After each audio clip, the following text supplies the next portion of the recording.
Hello guys, welcome to this video. So in this video I will show you if you are getting this error message that ADB is not recognized as an internal or external command.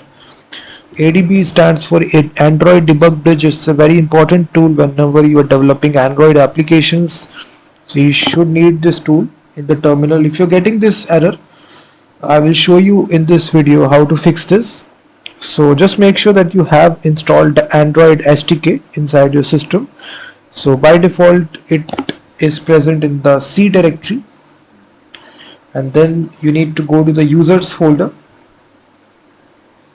This is actually your users folder, and just go to the user, whatever is your username. Mine is Asus. After that you need to open the folder app data, which will appear like this hidden. Go to this folder and then go to the local folder, and then inside this you will find out a folder called as Android.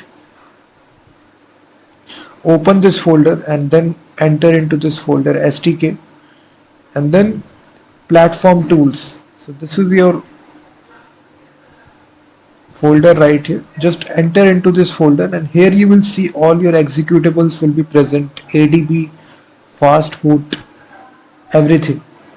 So if you try to open terminal here and type the same command ADB, you will see the command will perfectly work. So what we need to do, we need to right click, copy this entire path, and just open your environment variable and just go to the system variable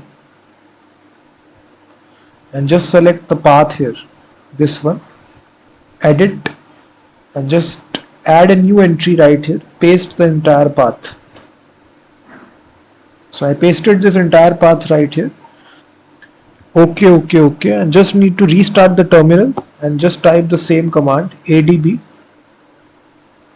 and now you will see the command will perfectly work in the terminal Android Debug Bridge. So in this way you can fix this error message, guys. Thank you very much for watching this video, and also visit my website freemediatools.com, which contains thousands of tools.